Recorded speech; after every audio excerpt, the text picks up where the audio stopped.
One of these NFL owners, when somebody disrespects our flag, to say, get that son of a off the field right now, out, he's fired. He's fired! They'll be the most popular person in this country, because that's a total disrespect of our heritage. President Trump at a rally in Alabama, he got a response. First of all, Roger Goodell, the NFL commissioner, criticizing the president's comments. Team owner after team owner criticizing the president's comments. And just minutes ago at Wembley Stadium in London, here are the Ravens and Jacksonville Jaguars, all taking a knee. That is, for those who have not been keeping track of the taking a knee, usually you have one, maybe two or three players max per team taking a knee during the national anthem.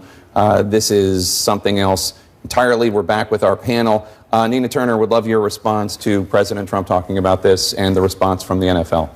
I mean, really, he should use his energy to fight for our sisters and brothers in Puerto Rico who have no power, or the states in Florida where the citizens still need help, and other areas where the hurricanes hit. It is utterly ridiculous for him to pick up this fight. Is he talking about our heritage, as in the heritage of this country that enslaved black folks or took land from Native Americans, or the heritage that still has systemic racism in this country? Which heritage is he talking about? And to pick a fight with NFL players. I mean, this flag in this country is just as much about Patrick Henry saying, give me liberty or give me death, as it is about Fannie Lou Hamer saying, I'm sick and tired of being sick and tired. These players have every right to express themselves and to challenge this system. And in the same spirit of Muhammad Ali, or even when James Baldwin said that I love this country more than any other country, and that is why I reserve my, the right to critique this country. That is what those NFL players are doing. They're upholding their First Amendment right, and they are pushing this country to recognize its bigotry, its oppression, and its racism, and that is very much American. Vikings fan, Jason Lewis, Congressman in Minnesota. Well, when it comes to oppression, Colin Kaepernick was in the second year of a $126 million contract when he started this. So he's doing pretty well, and NFL players are doing pretty well. But they have a constitutional right to do all of this, absolutely. And owners have a constitutional right to discipline them. And that's all Trump was saying. I think Trump talks around the water cooler, the way people will do on Monday morning and say, hey, did you see those players take the knee? And other people will say, yeah, I did. And other people will say, hell no, that's bad news. That's exactly what Trump taps into all the time. And a lot of people can't figure it out, but he's talking to a lot more people than some of us give him credit for. But Congressman, owners have a right to chastise black men predominantly who decide to uphold, to utilize the First Amendment right. I mean, whether it's right or wrong. I'm saying, but do you understand how that sounds? No, the Constitution applies to the power of government. Congress shall make no law. Do you understand? Let me finish.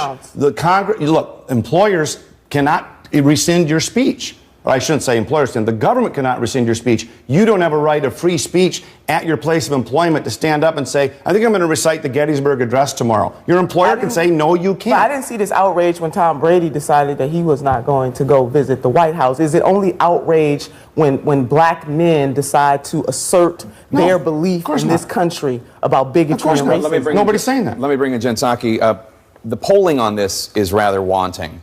But it does seem that a majority of the American people actually disapprove of Colin Kaepernick's protests. So it might be that President Trump is actually on the more popular side on that issue, whether or not he's acting the way that will continue to get that kind of support. I don't know. But what do you think? Look, technically, maybe for the moment or for the last year or so, but what this is really bringing to the surface are a lot of the debates about race and inequality that have been in the NFL, have been living around our country for many, many years. And I think it's really unfortunate when we start to make this about what NFL leaders are allowed to or shouldn't do according to the law. This is about who we are as a country. The president typically should be somebody who is a force for good, who is bringing about debates, but encouraging them in a productive manner. So, sure, I think polling from 6 months ago or 4 months ago, when there was only one or two from a team who were taking a knee, is very different from what we're seeing now. And this is bringing about an activism and people speaking in the NFL and around the country, I think, to racial oppression that's happening in communities. That's not just in the NFL, but certainly they are one of the most public places where these debates are happening. Steelers fan, Rick Santorum?